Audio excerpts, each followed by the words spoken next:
Hola, amigos y amigas del canal. Eh, Diréis que con qué nos va a sorprender este hoy, ¿no?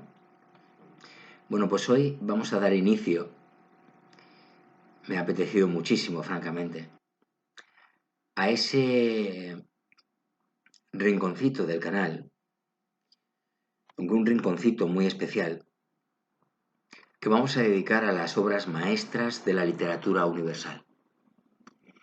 Me estoy refiriendo a esas obras, a esos clásicos que, que todo el mundo conoce, pero que casi nadie ha leído.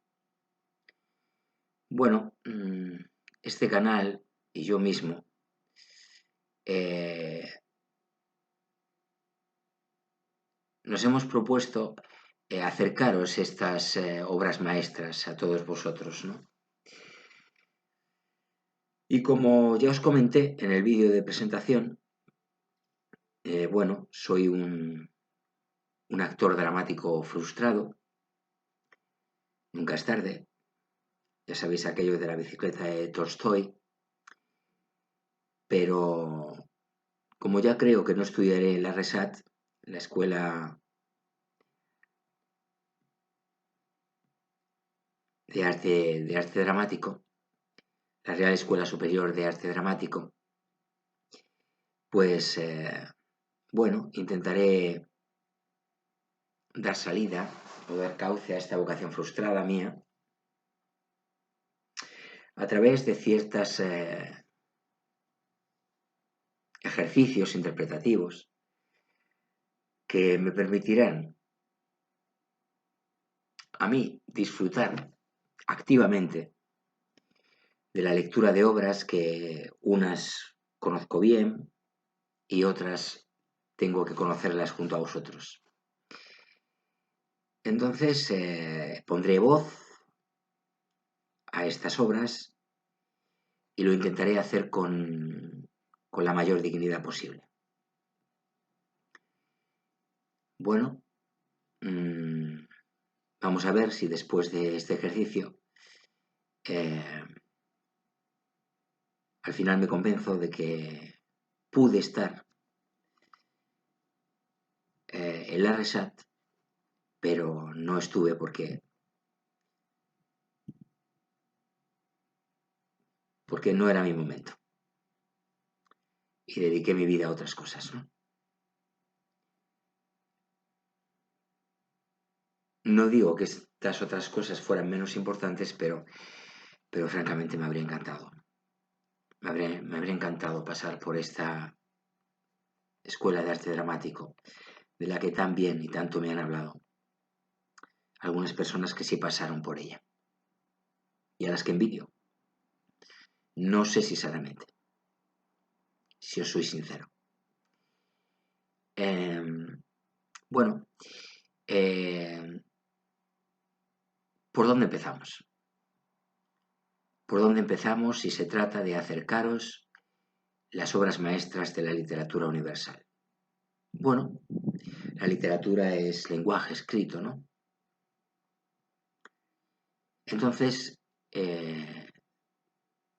las obras están escritas en alguna lengua.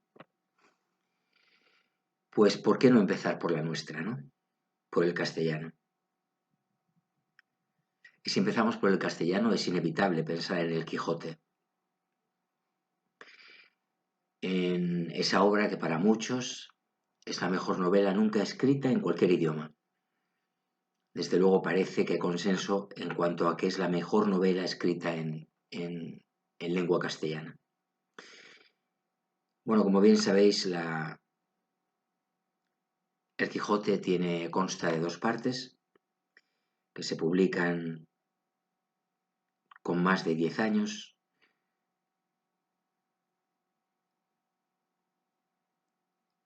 De distancia temporal entre una y otra. La segunda prácticamente aparece cuando Cervantes muere. Y bueno, la novela de Cervantes, junto con... se publica más de un siglo después de la gramática de Antonio de Nebrija, que como bien sabéis es el gramático y la persona más culta de su época. Estamos hablando del siglo XV, y el responsable de la formalización y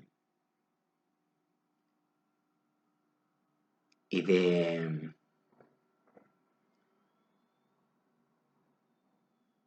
bueno, y del no sabría cómo decíroslo de una manera breve. Bueno, es el responsable de la primera gramática, de darle forma y forma normativa a la lengua castellana que hoy hablamos todos. Que hoy hablamos todos, vosotros y yo mismo. La lengua en la que nos estamos comunicando. Dicho esto, la gramática de Nebrija y la obra de Cervantes, El Quijote, son dos pilares sobre los que se construye la lengua castellana, destinada a perpetuarse con el paso de los siglos y a ser admirada y querida por personas cuya lengua materna no es precisamente el castellano. Así lo indican las últimas estadísticas del Instituto Cervantes, que se refieren al porcentaje de hispanohablantes cuya lengua materna no es el castellano. Bueno, porcentaje que parece ser, por cierto, crece sin cesar. Bueno, pues después de hablar de la lengua en la que como vehículo de la literatura y de la lengua como lengua de Cervantes y lengua del Quijote,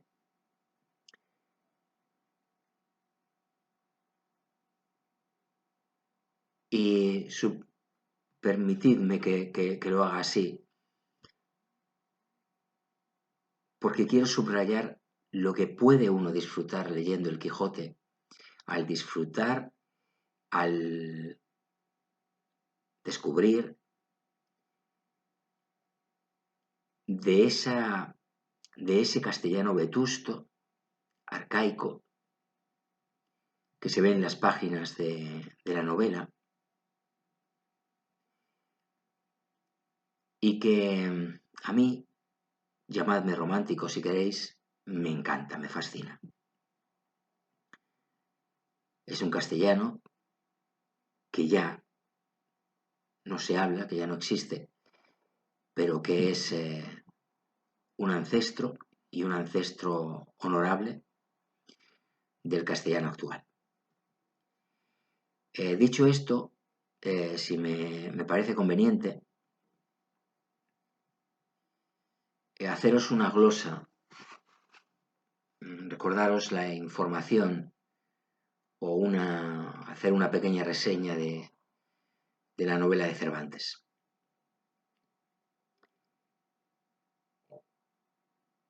Fue publicada su primera parte con el título de El ingenioso hidalgo, Don Quijote de la Mancha, a comienzos de 1605. Es la obra más destacada de la literatura española, sin lugar a dudas, y una de las principales de la literatura universal. Por eso tiene cabida en este apartado del canal, que para mí es uno de los rincones del canal más queridos. Es una de las obras más leídas después de la Biblia. En 1615 aparece su continuación con el título de segunda parte del ingenioso caballero Don Quijote de la Mancha. El Quijote de 1605 se publica en 4 partes, pero al aparecer el Quijote de 1615, en calidad de segunda parte de la obra, quedó revocada de hecho la partición en 4 secciones del volumen, publicado 10 años antes por Cervantes.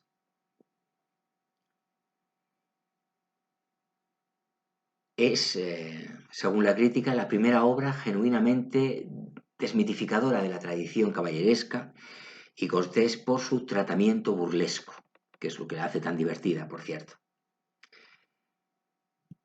Representa la primera novela moderna y la primera novela polifónica, ejerciendo un enorme influjo en toda la narrativa europea. Ha sido considerada, como os he mencionado antes, el mejor trabajo literario jamás escrito. Encabezó la lista de las mejores obras literarias de la historia, que se estableció con las votaciones de 100 grandes escritores de 54 nacionalidades, a petición del Club Noruego del Libro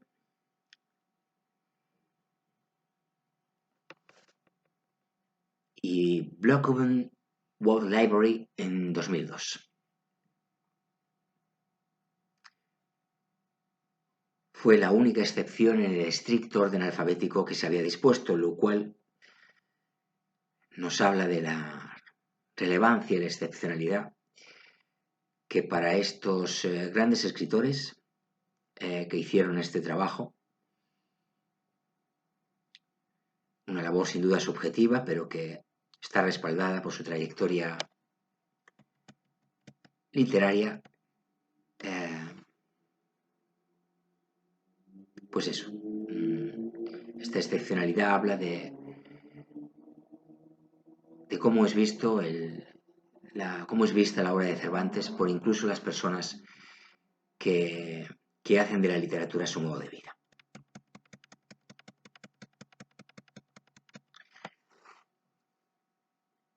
Como decimos, la novela consta de dos partes: el ingenioso hidalgo Don Quijote de la Mancha y la segunda parte del ingenioso caballero Don Quijote de la Mancha, que se publicó en 1615. Cervantes redactó en agosto de 1604 el prólogo y los poemas burlescos que preceden a la primera parte.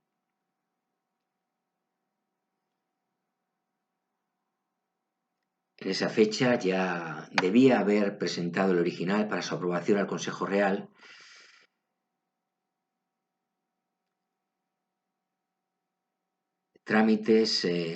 cuyos trámites, los administrativos y la preceptiva aprobación por la censura, se completaron el 26 de septiembre de 1604, fecha en que consta la firma del privilegio real. De la edición se encargó don Francisco de Robles, librero del Rey Nuestro Señor, rezaba literalmente, que invirtió en ella entre 7 y 8.000 reales. Una quinta parte correspondía al pago del autor. Robles encargó la impresión de esta primera parte a la casa de Juan de la Cuesta, una de las imprentas que habían permanecido en Madrid después del traslado de la corte a Valladolid. Imprenta que terminó el trabajo el 1 de diciembre, rápidamente, muy rápidamente para las condiciones de la época, pero con una calidad bastante mediocre, de un nivel no superior al habitual entonces en las imprentas españolas. Esta edición, que se llamó Princeps, de 1604, contiene un número elevadísimo de erratas,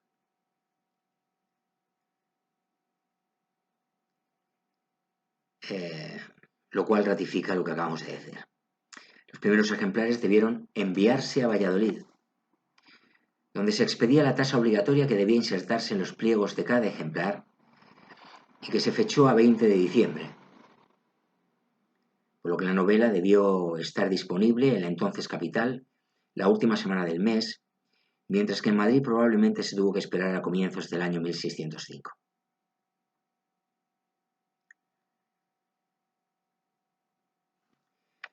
Hay una teoría de que existió antes una novela más corta, en el estilo de sus futuras novelas ejemplares.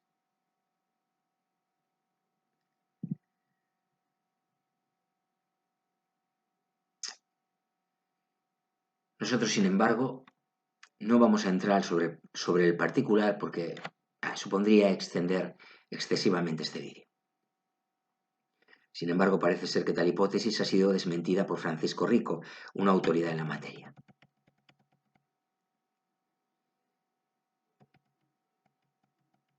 En cuanto a la estructura de la obra, la primera parte está dividida, a imitación del Amadís de Gaula, en 4 partes. Conoció un éxito formidable, como obra cómica, no como obra seria, y hubo varias reediciones y traducciones, autorizadas y no autorizadas. No supuso un gran beneficio para Cervantes, quien había vendido todo el derecho de la obra a su editor Francisco de Robles. El ataque a Lope de Vega en el prólogo y las críticas del teatro del momento en el discurso del canónigo de Toledo, capítulo 48, supusieron atraer la inquina de los lopistas y del propio Lope, quien hasta entonces había sido amigo de Cervantes.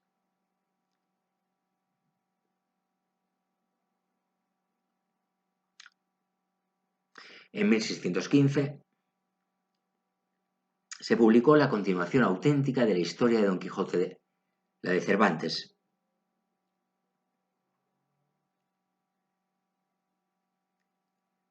con el título de Segunda parte del ingenioso caballero Don Quijote de la Mancha.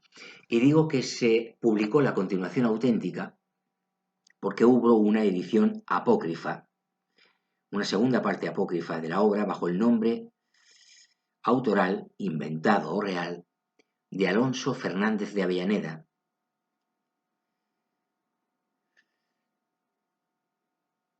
En el prólogo se ofende gravemente a Cervantes, tachándolo de envidioso en respuesta al agravio infligido a Lope. Bueno, esto está muy discutido entre los especialistas, pero un importante cervantista, Martín de Riquer, sospecha que fue otro personaje real, Jerónimo de Pasamonte, militar compañero de Cervantes y autor de un libro autobiográfico, agraviado por la publicación de la primera parte, en la que aparece como el galeote Ginés de Pasamonte, el autor de esta segunda parte apócrifa. En cuanto a la primera parte, originalmente se llamó El ingenioso hidalgo Don Quijote de la Mancha y consta de 52 capítulos separados en 4 partes, como hemos dicho. Empieza con un prólogo en el que Cervantes se burla de la erudición pedantesca y con unos poemas cómicos,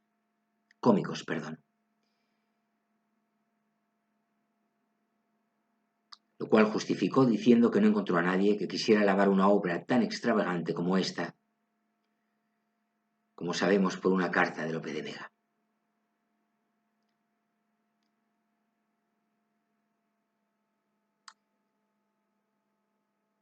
Mezcla lo lírico, lo épico, lo trágico y lo cómico. Se entremezclan en el desarrollo historias de varios géneros.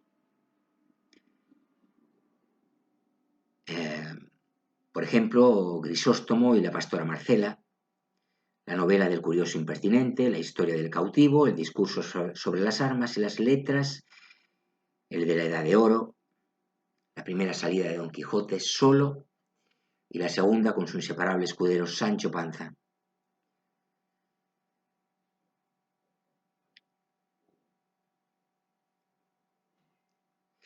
Cervantes es un narrador homodiegético, y os preguntaréis qué es esto.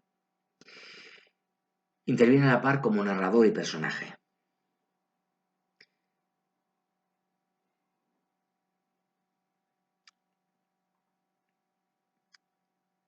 La novela comienza describiéndonos a un hidalgo pobre,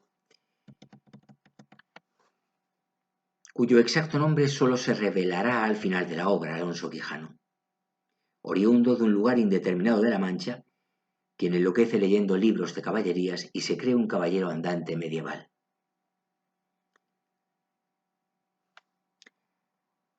Se coloca un nombre sugerente.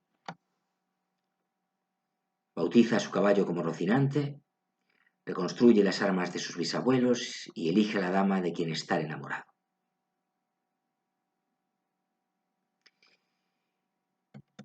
Así comienza la novela.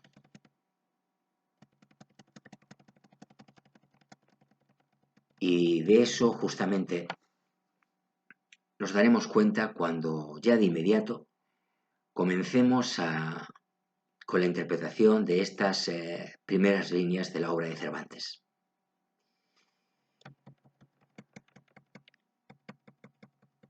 No desvelaremos detalles previamente a la interpretación de la obra, puesto que descubrir cada aventura y desventura del hidalgo es una aventura en sí misma. Tan solo dejadme recordaros que el eco de la obra prendió rápidamente, dando lugar a las mascaradas quijotescas de los universitarios que tuvieron lugar en Córdoba y Zaragoza en ese mismo año, en las fiestas de beatificación de Teresa de Jesús en toda España. Los estudiantes cordobeses representaron por las calles una máscara a lo pícaro del desposorio de Don Quijote y su amada Dulcinea. 2 días después, en la plaza zaragozana de los Carmelitas Descalzos, otra mascarada demostraba la gran popularidad alcanzada por la primera parte de la obra.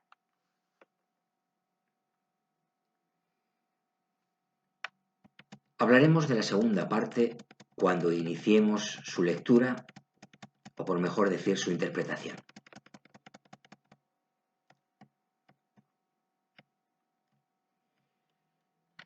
Aquí haremos una breve síntesis de las interpretaciones del Quijote y ya no nos detendremos más, pasaremos de manera inmediata a la lectura de la obra. Ha sufrido, como cualquier obra clásica, todo tipo de interpretaciones y críticas. Miguel de Cervantes, en 1615, por boca de Sancho, proporciona el primer informe sobre la impresión de los lectores. En él dice que hay diferentes opiniones. Unos dicen loco pero gracioso, otros valiente pero desgraciado, otros cortés pero impertinente. Pareceres que ya contienen las dos tendencias interpretativas posteriores, la cómica y la seria. La novela fue recibida en su tiempo como un libro de entretenimiento.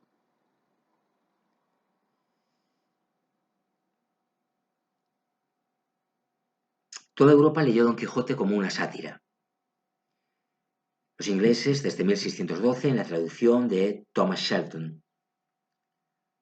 Los franceses desde 1614 gracias a la versión de César Houdin, aunque en 1608 ya se había traducido el relato El curioso impertinente. Los italianos pudieron leerla en su propia lengua desde 1622, los alemanes desde 1648 y los holandeses desde 1657 en la primera edición ilustrada. La comicidad de las situaciones prevalecía para todos estos públicos sobre la sensatez de muchos parlamentos. La interpretación dominante en el 18 fue la didáctica. El libro era una sátira de diversos defectos de la sociedad y, sobre todo, pretendía corregir el gusto estragado por los libros de caballerías.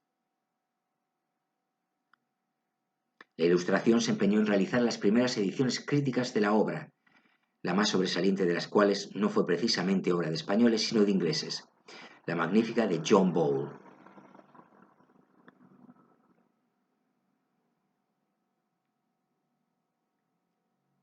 El idealismo neoclásico hizo a muchos señalar numerosos defectos en la obra, en especial atentados contra el buen gusto, pero también contra la ortodoxia del buen estilo. Pronto empezaron a llegar las lecturas profundas, graves y esotéricas.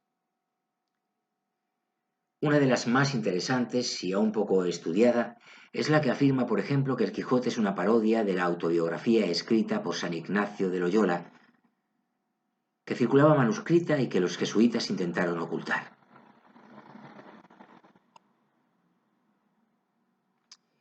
El romanticismo alemán trató de descifrar el significado verdadero de la obra.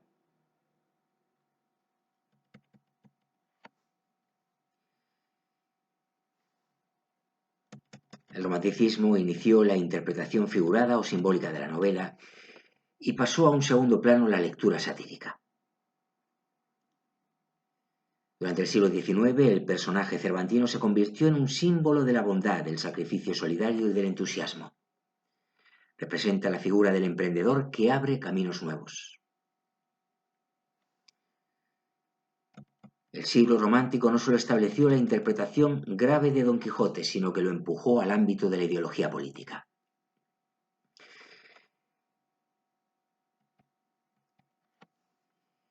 El siglo XX recuperó la interpretación jocosa como la más ajustada a la de los primeros lectores, pero no dejó de ahondarse en la interpretación simbólica.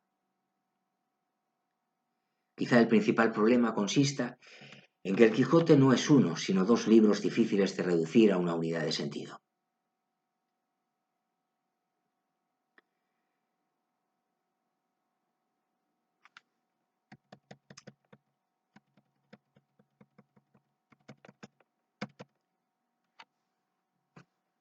Hay quienes subrayan el realismo en Don Quijote.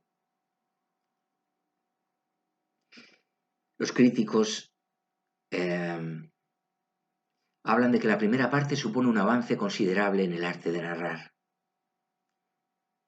Una ficción de segundo grado, se dice, el personaje influye en los hechos. La segunda parte es más barroca que manierista. Representa un avance narrativo mucho mayor de Cervantes en cuanto a la estructura novelística. Los hechos se presentan amalgamados más estrechamente y se trata ya de una ficción de tercer grado. Por primera vez en una novela europea, el personaje transforma los hechos y al mismo tiempo es transformado por ellos. Los personajes evolucionan con la acción y no son los mismos al empezar que al acabar. Como primera novela verdaderamente realista, al regresar Don Quijote a su pueblo, asume la idea de que no solo no es un héroe, sino que no hay héroes. Esta idea desesperanzada e intolerable, similar a lo que sería el nihilismo para otro cervantista, Dostoyevsky matará al personaje que era, al principio y al final, Alonso Quijano, conocido por el sobrenombre del Bueno.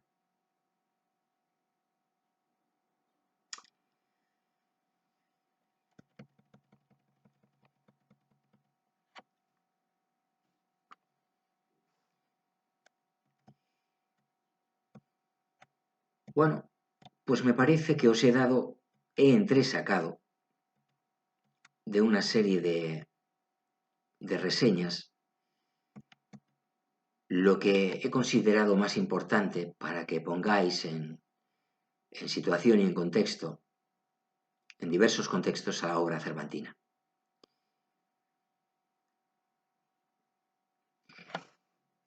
Me quedo finalmente con un apunte referido a la trascendencia, lo que podríamos llamar el cervantismo, que podríamos resumir de la siguiente manera. El influjo de la obra de Cervantes es obvio en los procedimientos y técnicas que se ensayaron en toda la novela posterior. En algunas obras europeas del siglo XVIII y XIX es perceptible esa semejanza. Se ha llegado a decir que toda novela posterior reescribe el Quijote o lo contiene implícitamente. Uno de los lectores de Don Quijote, el novelista policíaco Jim Thompson, afirmó que hay unas cuantas estructuras novelísticas, pero solo un tema. Las cosas no son lo que parecen. En España, Cervantes no alcanzó a tener seguidores. Fue de María de Zayas en el siglo XVII y José Francisco de Isla en el XVIII. Los más relevantes seguidores. El género narrativo se había sumido en una gran decadencia a causa de su contaminación con elementos moralizadores ajenos y la competencia que le hizo como entretenimiento el teatro barroco. Solamente renacerá Cervantes como modelo novelístico en España con la llegada del realismo. Benito Pérez Galdós, gran conocedor de Don Quijote, del que se sabía capítulos enteros, será un ejemplo de ello con su abundante producción literaria. Paralelamente, la novela suscitó gran número de traducciones y estudios, suscitando una rama entera de los estudios de filología hispánica, el cervantismo nacional e internacional.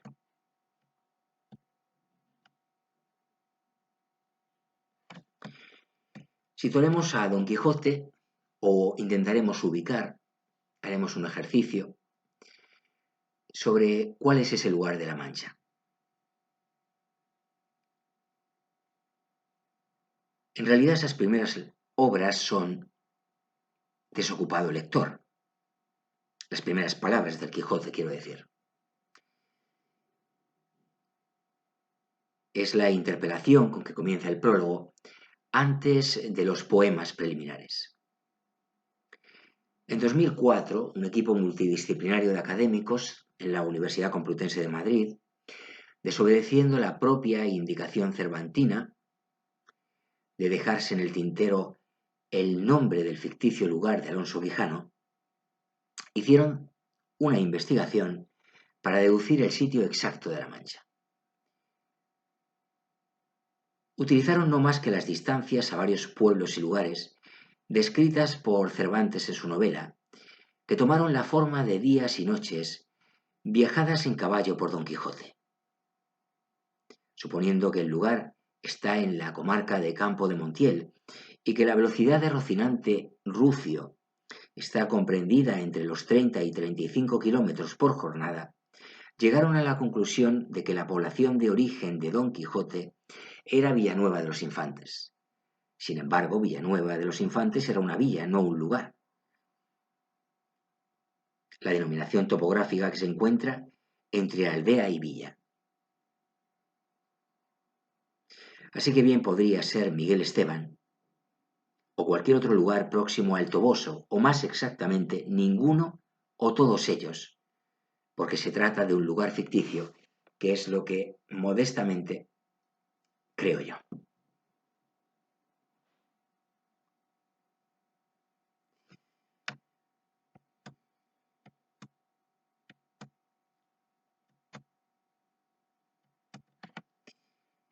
Bueno, yo creo que es más que suficiente.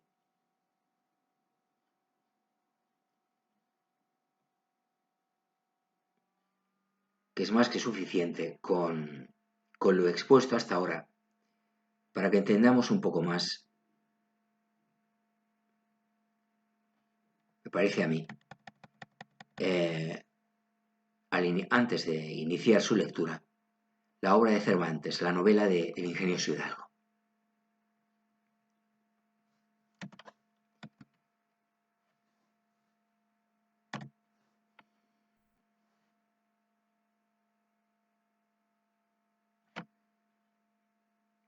Ahora voy a girar la cámara, os voy a dejar con una visión del cielo y la ventana, o la vista desde la ventana de casa. Yo me retiro de la escena para que pueda interpretar o leer, como cada uno prefiera, la obra de Cervantes sin que mi gestualidad, sin que otro tipo de estímulos interfieran en vuestra escucha y atención.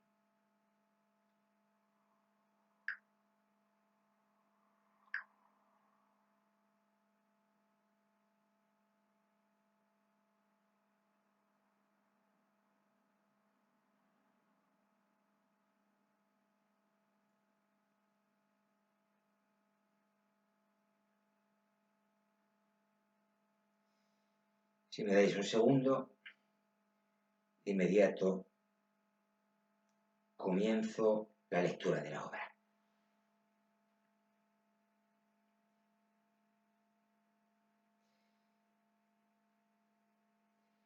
En un lugar de la Mancha, de cuyo nombre no quiero acordarme, no ha mucho tiempo que vivía un hidalgo de los de lanza en astillero, adarga antigua, rocín flaco y galgo corredor. Una olla de algo más vaca que carnero, salpicón las más noches, duelos y quebrantos los sábados, lentejas los viernes, algún palomino de añadidura los domingos. Consumían las 3 partes de su hacienda. El resto de ella concluían sayo de velarte, calzas de velludo para las fiestas, con sus pantuflos de lo mesmo, y los días de entre semana se honraba con su vellolí de lo más fino. Tenía en su casa un ama que pasaba de los 40 y una sobrina que no llegaba a los 20, y un mozo de campo y plaza que así ensillaba el rocín como tomaba la podadera. Frisaba la edad de nuestro hidalgo con los 50 años. Era de complexión recia, seco de carnes, enjuto de rostro, gran madrugador y amigo de la caza. Quieren decir que tenía el sobrenombre de Quijada o Quesada, que en esto hay alguna diferencia en los autores que de este caso escriben, aunque por conjeturas verosímiles se deja entender que se llamaba Quijana.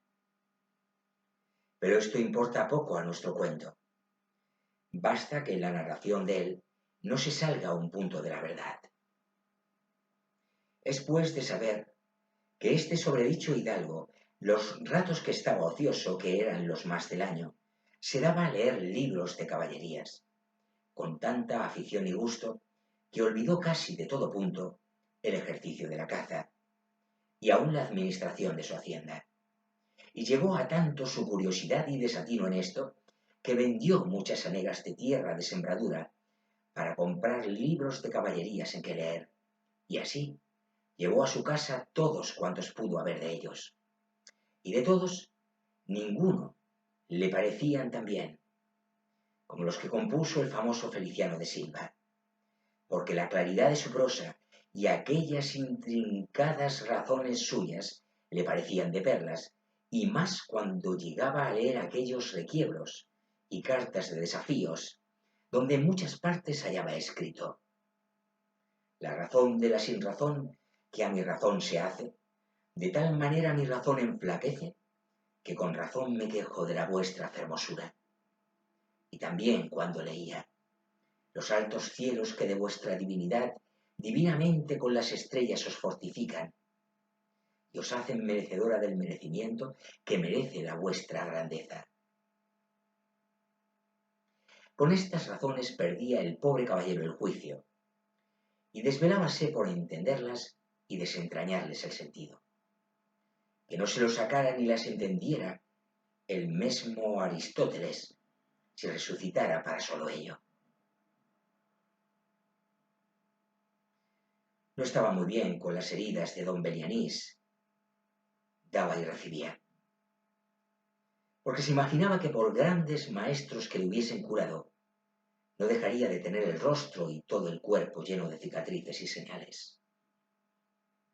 Pero con todo alababa en su autor aquel acabar su libro con la promesa de aquella inacabable aventura, y muchas veces le vino deseo de tomar la pluma y dalle fin al pie de la letra, como allí se promete. Y sin duda alguna lo hiciera y aun saliera con ello, si otros mayores y continuos pensamientos no se lo estorbaran. Tuvo muchas veces competencia con el cura de su lugar, que era hombre docto, graduado en Sigüenza, sobre cuál había sido mejor caballero, Palmerín de Inglaterra o Amadís de Gaula. Mas maese Nicolás, barbero del mesmo pueblo, decía que ninguno llegaba al caballero del Febo, y que si a alguno se le podía comparar, era don Galaor, hermano de Amadís de Gaula, porque tenía muy acomodada condición para todo, que no era caballero melindroso ni tan llorón como su hermano, y que lo de la valentía no le iba en zaga.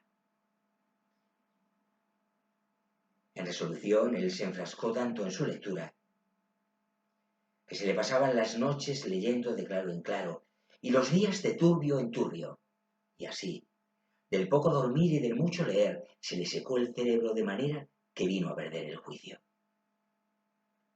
Llenósele la fantasía de todo aquello que leía en los libros, así de encantamentos como dependencias, batallas, desafíos, heridas, requiebros, amores, tormentas y disparates imposibles.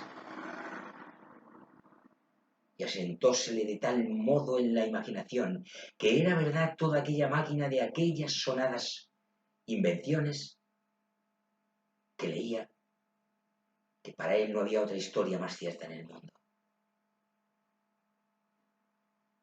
Decía él que el Cid, Ruy Díaz, había sido un muy buen caballero, pero que no tenía que ver con el caballero de la ardiente espada, que de solo un revés había partido por medio dos fieros y descomunales gigantes.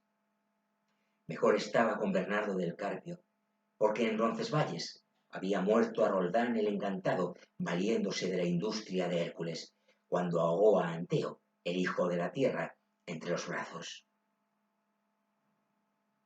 Decía mucho bien del gigante Morgante, porque con ser de aquella generación gigantea, que todos son soberbios y descomedidos, él solo era afable y bien criado.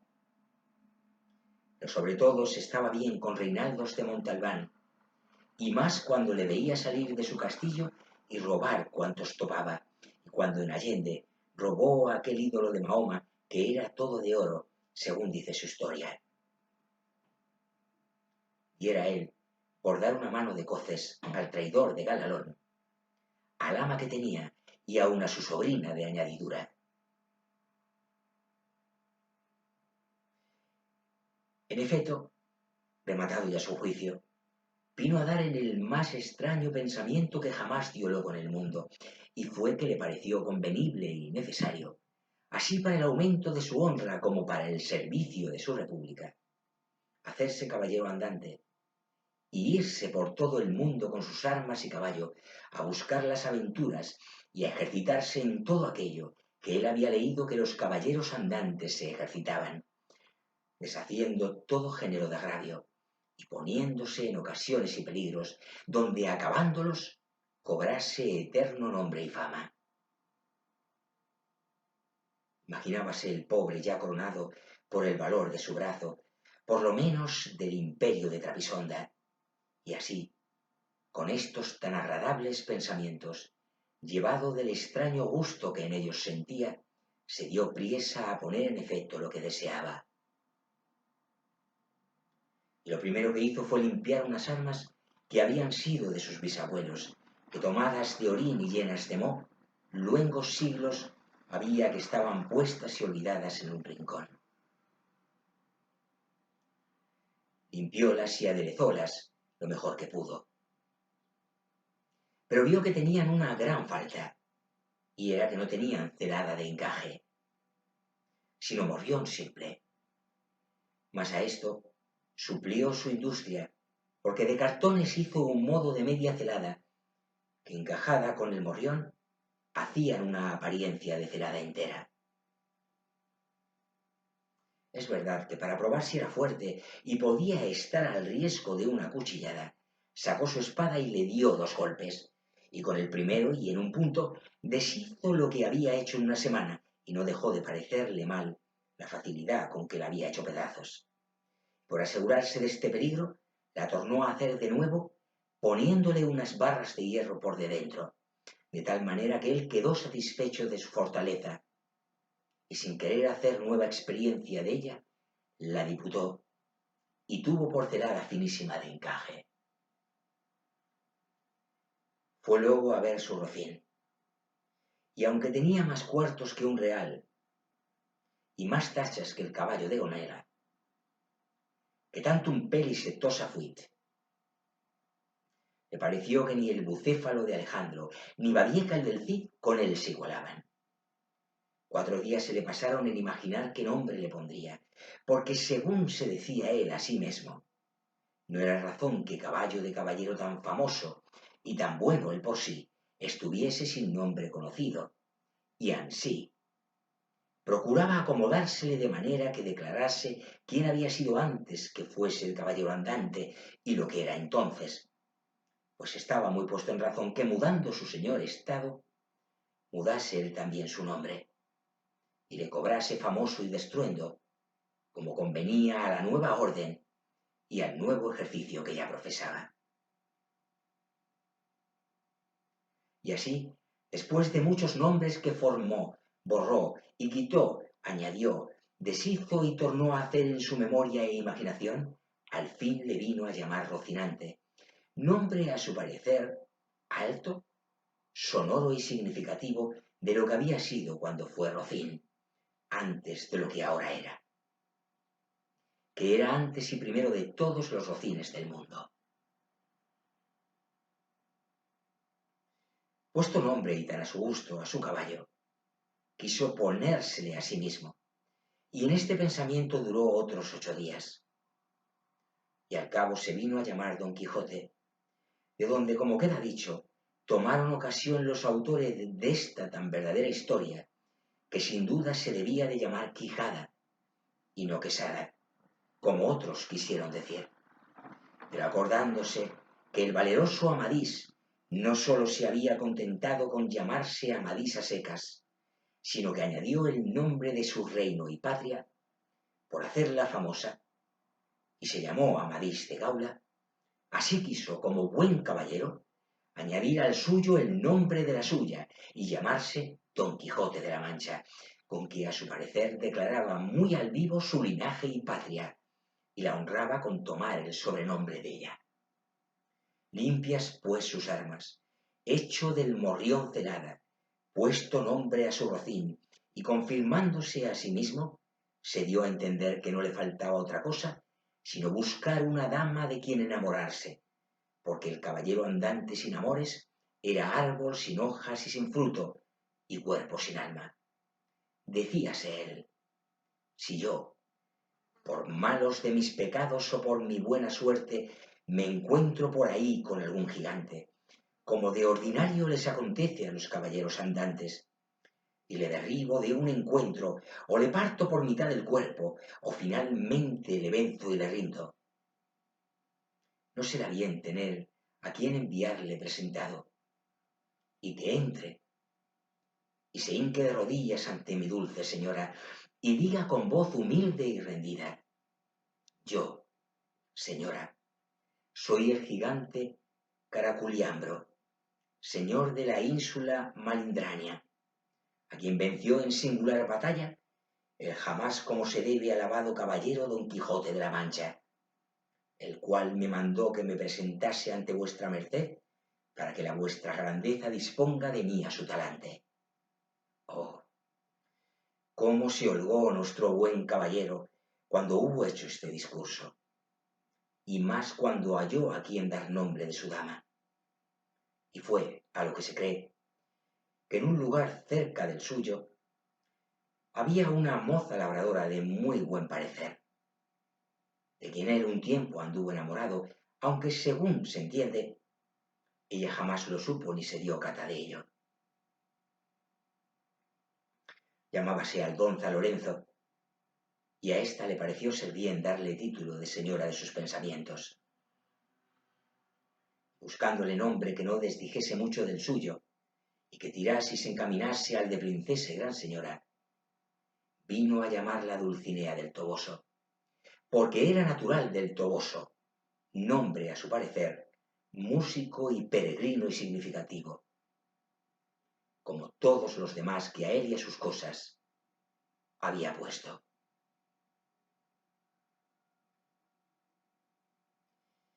Por hoy es suficiente con la lectura que acabamos de hacer.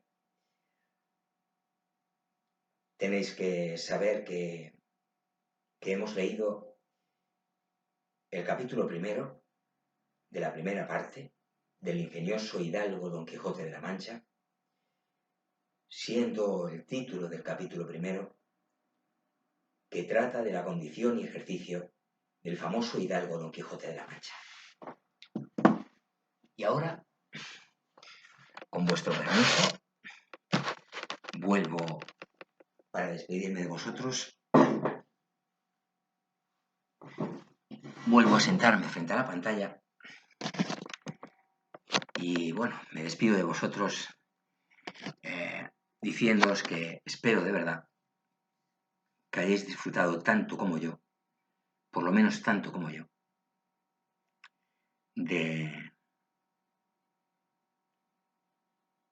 este vídeo, porque yo he disfrutado mucho grabándolo, tanto cuando al principio os puse o os intenté poner en situación, darle un contexto a la lectura que vamos a hacer, como mientras que he hecho la propia lectura. Espero que haya sido una interpretación digna y espero que modestamente eh, mi afición por la literatura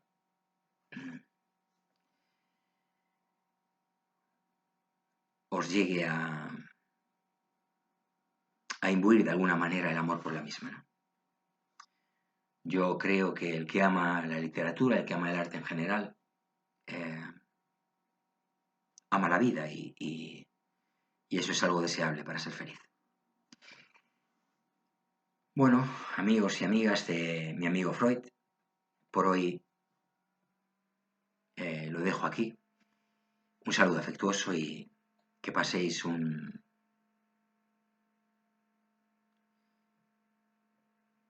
feliz este último tramo de domingo.